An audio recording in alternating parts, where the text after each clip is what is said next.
Hello दोस्तों, कैसे हैं आप। आज का ये वीडियो हमारे पिछले वीडियो से एकदम डिफरेंट है। हमने योजना बनाई है कि हमारे जो छात्र बीएससी एजी या एमएससी एजी के बाद इंटरव्यू के लिए जाने वाले हैं, उनको हम किस तरह की मदद कर सकते हैं। तो हम एक इंटरव्यू टिप्स की सीरीज चला रहे हैं, जिसमें जो कॉमन टॉपिक्स हैं उसके बारे में बताएंगे कि किस ढंग के क्वेश्चंस पूछे जाते हैं और आपको किस तरह की तैयारी की जानी चाहिए। तो आज का हमारा टाइटल है प्लांट बायोटेक्नोलॉजी। दोस्तों, बहुत कॉमन सब्जेक्ट है प्लांट बायोटेक्नोलॉजी, हर इंटरव्यू में पूछा जाता है। तो आज के इस वीडियो में मैंने कोशिश की है कि ऐसे सिंपल कॉमन क्वेश्चंस जो कि हर इंटरव्यू में आपसे एक्सपेक्ट किए जाते हैं, अगर आप वीडियो पूरा देखोगे तो मुझे विश्वास है कि आपको इंटरव्यू में ज़रूर मदद मिलेगी। जैव प्रौद्योगिकी क्या है, ये बड़ा पहला क्वेश्चन होता है कि बायोटेक्नोलॉजी क्या है। आपको बताना है कि बायोटेक्नोलॉजी ऐसी तकनीक है जिसमें किसी जीव का उपयोग किसी विशेष उद्देश्य के लिए किया जाता है। उद्देश्य कैसा हो सकता है, कोई प्रोडक्ट बनाना हो, किसी मेथड को मॉडिफाई करना हो। लेकिन एक चीज़ ध्यान रखनी है, जो भी काम करना है it should be for the welfare of society. आप जो डेफिनेशन बताते हैं उसमें वेलफेयर ऑफ सोसाइटी जोड़ना आवश्यक है। वहीं बेटा एक दूसरा सिंपल क्वेश्चन होता है कि फिर ट्रांसजेनिक तकनीक क्या है। ट्रांसजेनिक बायोटेक्नोलॉजी का ही एक पार्ट है, कह सकते हैं सिनोनिमस है। इसमें क्या है, ऐसी तकनीक जिसमें किसी एक जीव के जीन को दूसरे जीव में ट्रांसफ़र किया जाता है टू गेट डिजायर्ड करेक्टर्स। जैसे हमने कॉटन में किया है, क्राइवन जीन को ट्रांसफ़र किया है, किस लिए, पिंक वॉल जो इंसेक्ट होता है उसके प्रति रेजिस्टेंस डेवलप करने के लिए। इसलिए ये टेक्निक हो गई जीन को ट्रांसफ़र करने की। फिर वहाँ कोई बैठा होगा कॉमन सा पूछता है फिर जीएम क्रॉप क्या होते हैं, जीएम फसलें। सिंपल सा क्वेश्चन, जीएम फसलें क्या होती हैं। आपको बताना है कि ऐसी फसल जिनके जीनों के समूह में किसी दूसरे या उसी प्रजाति के जीन्स को ट्रांसफ़र किया जाता है, उससे जो प्रोडक्ट बनता है उसको हम बोलते हैं जीएम क्रॉप, जीएम फसल। ये जो जीन है, फिर अगर वहाँ कोई बायोटेक्नोलॉजिस्ट होगा वो पूछेगा कि क्या क्रॉप में क्रॉप का ही जीन डाल सकते हैं या किसी और का भी डाल सकते हैं। आप कह सकते हैं कि the gene can be transferred from any source like from plants, from animals as well as from fish also. कहीं से भी कोई भी जीन लिया जा सकता है और ट्रांसफ़र किया जा सकता है।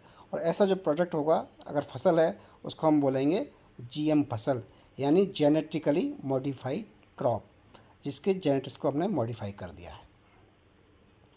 अब एक सिंपल कॉमन क्वेश्चन होता है कि इन फसलों की आवश्यकता क्यों है, जीएम फसल क्यों बनाई जाती है। दोस्तों, आपको बताना है कि सर, जो हम ट्रेडिशनल ब्रीडिंग है उसकी वजह से हमने अपने क्रॉप्स में ईल्ड बढ़ा दी है, क्वालिटी भी किसी हद तक बढ़ा दी है।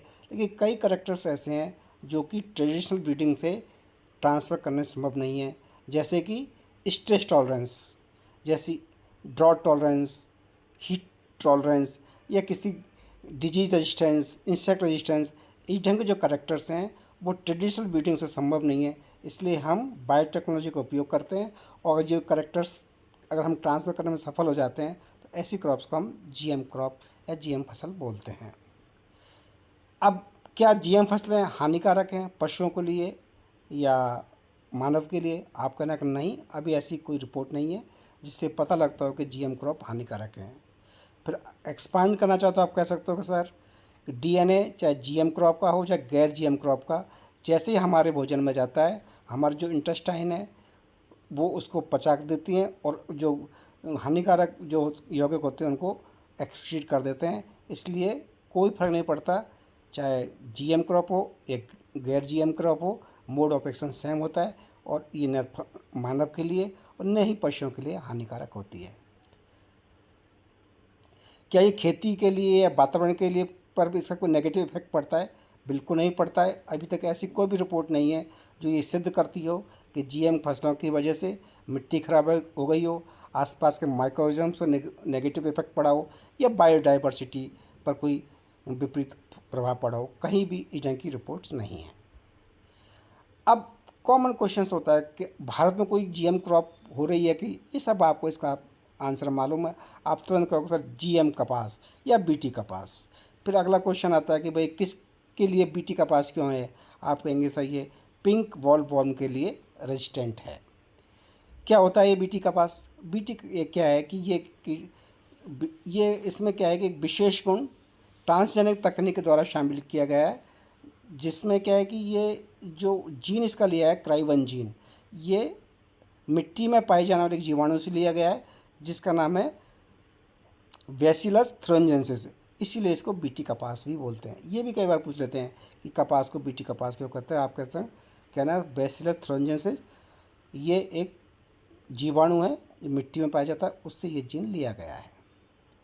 कैसे काम करता है, जैसे मैंने बताया कि भाई क्राइजीन है, इसको क्या करते हैं कि जैसे ही ये एक ऐसी प्रोटीन कोडन करता है जो कि कीड़े मकोड़ों के लिए हानिकारक होती है। जैसे कोई कीड़ा जैसे पिंक बॉलवर्म इसको खाता है तो इसके अंदर जो सेलाइन मीडियम जो होता है उसके कांटेक्ट में जैसे ये प्रोटीन आती है तो ये मतलब जहरीली बन जाती है और उसकी जो कोशिकाएँ उनको रप्चर कर देती है, जिसकी वजह से जो आयन का जो कॉन्सेंट्रेशन है वो चेंज, यानी आयंस ऑफ वाटर बहुत ज़्यादा मात्रा में अंदर आने लगते हैं, मेटाबॉलिज्म बिगड़ जाता है और अल्टीमेटली कीड़ा मर जाता है। अब एक क्वेश्चन पूछा जाता है कई बार कि भाई बीटी कपास के अलावा बताओ कोई और भी जीएम क्रॉप्स हैं। तो विश्व स्तर पर अगर बात करें तो कपास के अलावा सोयाबीन, मक्का और कैनोला भी जीएम फसलें हैं जो कि वेस्टर्न कंट्रीज़ में उगाई जाती हैं। भारत में केवल जीएम कपास उगाई जाती है और जीएम मस्टर्ड अंडर कंसिडरेशन है, कोर्ट में केस चल रहा है। अगर केस जीत जाता तो हो सकता है आने वाले टाइम पर जीएम मस्टर्ड भी हम मार्केट में दे सकते हैं। कुछ कंट्रीज़ में जीएम ब्रिंजल भी अलाउड है, लेकिन इंडिया में जीएम ब्रिंजल अलाउड नहीं है। जीएम फसलों का परीक्षण कैसे दिया जाता है, कौन इसकी परमिशन देता है, कौन संस्था है, ऐसे क्वेश्चंस भी कई बार पूछे जाते हैं। तो आप बताइए कि भारत में GEAC एक सर्वोच्च संस्था है जो कि जीएम फसलों के कॉमर्शियल कल्टीवेशन की अनुमति देता है। ये पहले ट्रायल्स करवाते हैं अपने स्टैंडर्ड्स हैं इनके, उसके बाद लगता है कि ये फिट बैठती है तो ही किसी क्रॉप को ये परमिट करते हैं।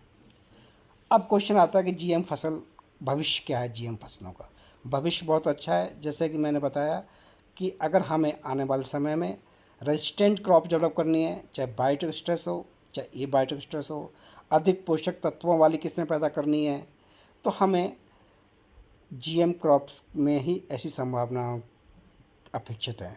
इसी तरह मान लो आपको ऑयल कंटेंट बढ़ाना है, न्यूट्रिएंट कंटेंट बढ़ाना है, इवन जैसा आपको वैक्सीन तैयार करनी है, आजकल प्लांट बेस्ड वैक्सीन की बात करने लगे हैं। हो सकता है आने वाले टाइम पे हमें इंजेक्शन के बजाय ऐसे बनाना पोटैटो टमाटर मिले जो वैक्सीनेटेड हों। तो ये सारी संभावनाएं चल रही हैं, इसलिए जीएम फसलों का भविष्य हम अच्छा मानते हैं। आने वाले टाइम पे हो सकता है मानव के लिए बहुत कुछ कर जाएं। तो दोस्तों, आपको वीडियो कैसा लगा, और ऐसे वीडियो हम और ही बनाने वाले हैं, तो आप हमारे चैनल को सब्सक्राइब करें और आपके जो भी कमेंट्स हो कमेंट बॉक्स में अवश्य डालें। Thank you, all the best, good luck.